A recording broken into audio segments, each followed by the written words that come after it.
Hi everyone! Today's dish is a mountain veggie bibimbap that will wake up your appetite even in the summer heat.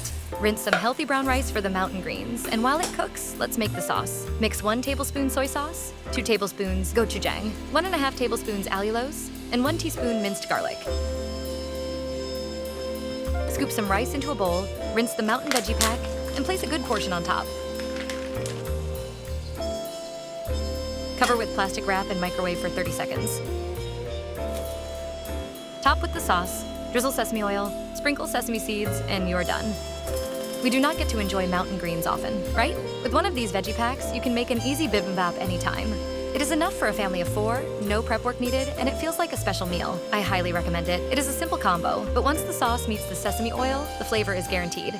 See you in the next video, and keep it simple with Simple K Meal.